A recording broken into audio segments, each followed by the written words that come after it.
эфире новости, в студии Кристина Якупова. Здравствуйте. Лесные пожары продолжают бушевать в Якутии. Работают более 1000 человек. В микрорайоне Заречный города Мирного асфальтируют дороги. День России сегодня празднуют в стране. В республике проходят онлайн-акции и флешмобы.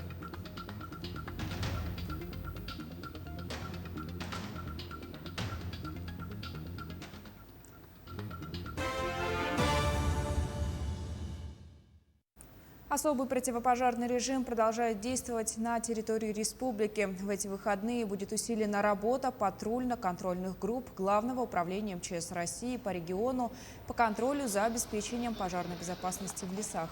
На территории Тамбонского района работает вертолет Ми-8. На территории города Мирного базируется самолет Б-200, который также будет задействован на защиту населенных пунктов.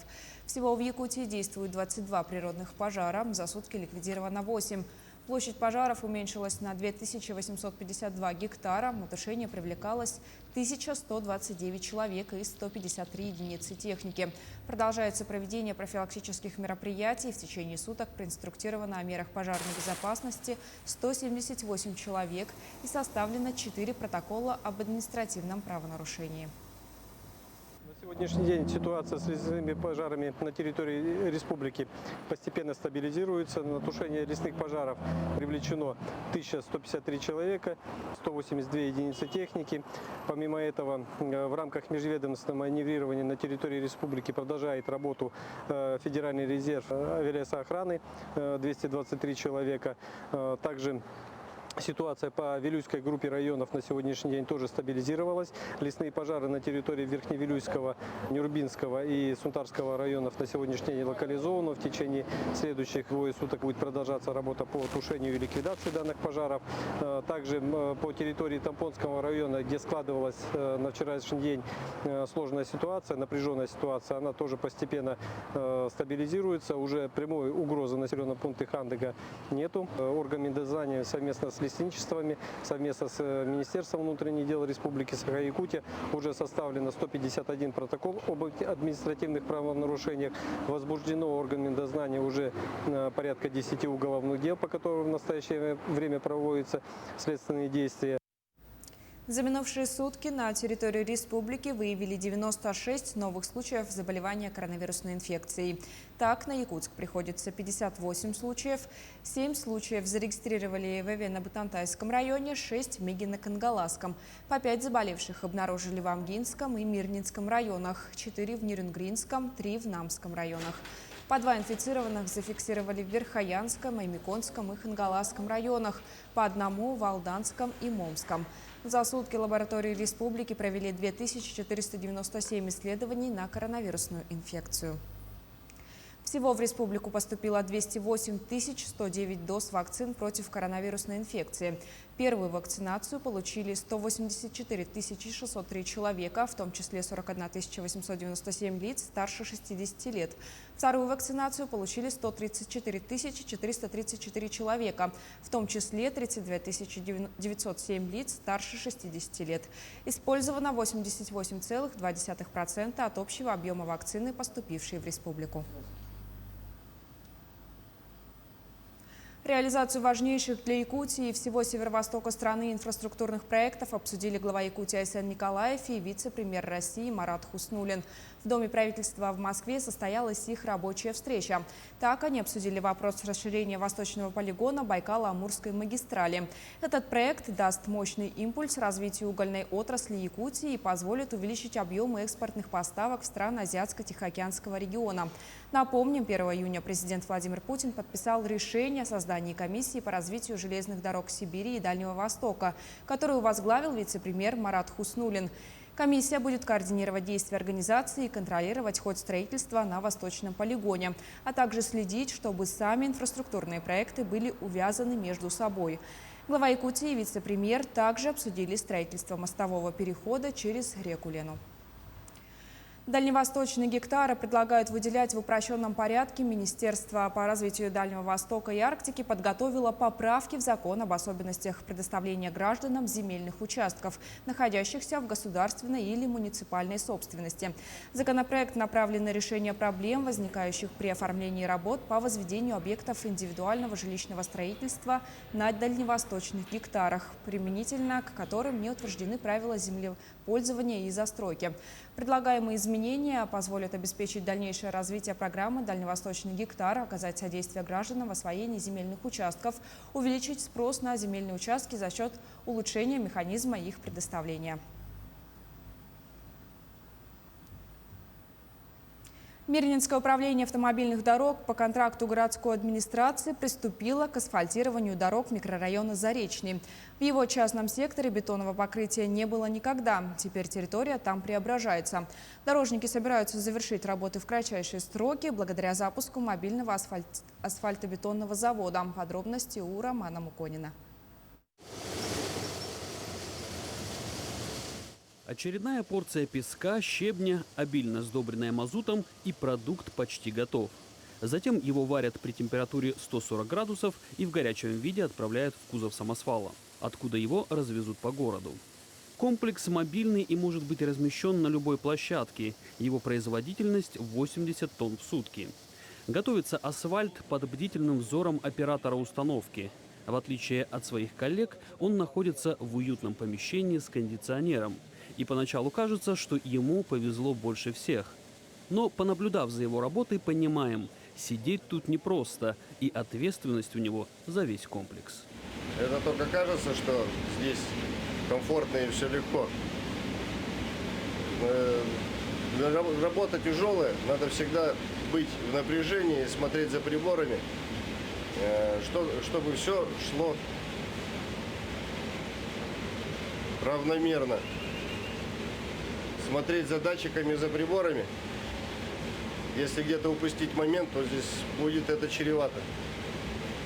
Может засыпать завод и можно стать надолго. То есть завод должен работать не переставая.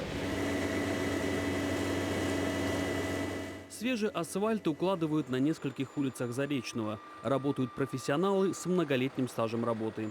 Коллектив в МУАДе крепкий и текучести кадров практически нет. Поэтому за качество работ отвечают. За 2 недели здесь уложат 3000 тонн асфальтовой смеси. Процесс укладки асфальта достаточно трудоемкий, так как занимает достаточно долгое время для выпуска асфальтобетонной смеси, подвозки его сюда, к месту производства работ, ну и непосредственно укладки и уплотнением асфальта. После асфальтирования Заречного работы начнутся в самом городе. Обновить полотно планируют на улицах Советская и 40 лет Октября, а также на шоссе Кузакова. Роман Муконин, Александр Еремин, Кирилл Шолохов, телеканал «Алмазный край». Глава региона поздравил якутян с Днем России. Сегодня, спустя более 30 лет, Российская Федерация, как процветающая держава, укрепила свою целостность, усилила позицию в мире. Якутия, как стратегически важный регион с огромным социально-экономическим потенциалом, вносит весомый вклад в достижение целей и задач устойчивого развития страны. Реализация национальных проектов, новые инвестиции придают импульс росту отрасли экономики, созданию современной и комфортной инфраструктуры в республике, повышению качества и уровня жизни якутян. Онлайн-акции и флешмобы, посвященные Дню России, проходят сегодня в республике. Всех желающих приглашают присоединиться к акции «Окна России» и «Флаги России». Для этого необходимо разместить на окнах домов наклейки и рисунки, посвященные празднику, а также можно повесить на окно или балкон российский флаг. Творчество необходимо сфотографировать и выложить в соцсети с хэштегами «Окна России в Якутии», «Мы Якутия», «Мы Россия» и «Страна победителей». Также можно принять участие и в танцевальном онлайн-флешмобе в соцсетях с использованием приложения TikTok. Актеры Русского театра готовят премьеру спектакля «Сорванец». Постановка закроет 130-й юбилейный сезон. Этот спектакль по пьесе Крылова впервые был показан в Якутске еще в 1890 году. Тогда роли сыграли актеры любительского театра. Насколько изменился «Сорванец» за больше чем 100 лет, знает Дмитрий Тымыров.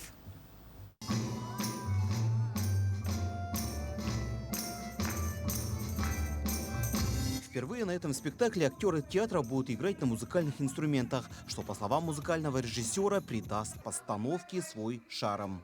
Так как жанр нашего спектакля — это балаган, мы взяли вообще разные музыкальные композиции разных времен, разных народов. Интересно, что в спектакле играют русские народные инструменты, такой оркестр из баяна, балалайки, контрабаса, барабанов. И самое интересное, что артисты играют на этом сами. Многие из ребят научились играть с нуля, то есть они до нашей постановки они не владели инструментом.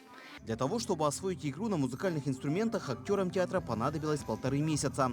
Кто-то вспоминал забытые навыки, а кто-то вовсе впервые взял в руки музыкальный инструмент. Да, они большие молодцы.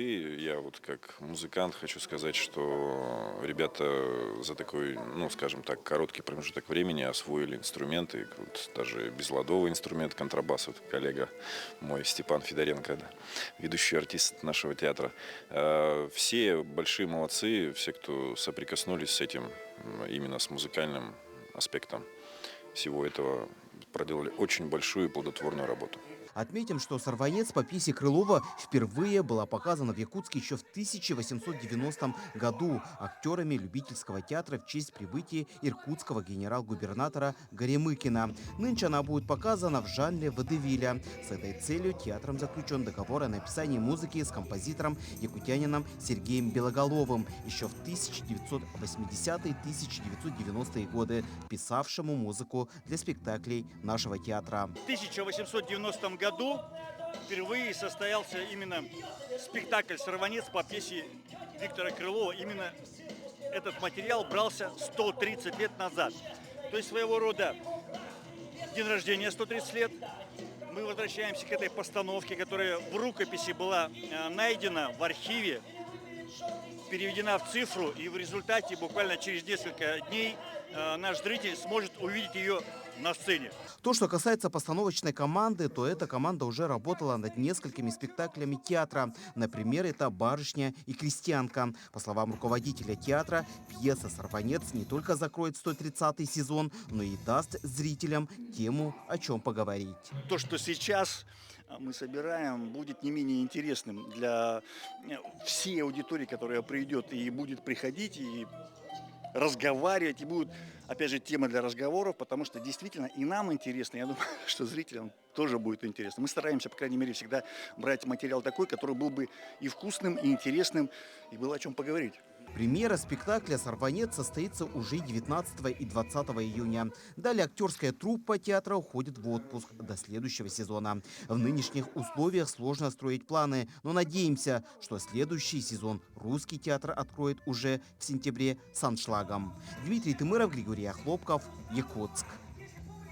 На этом все. Оставайтесь с нами.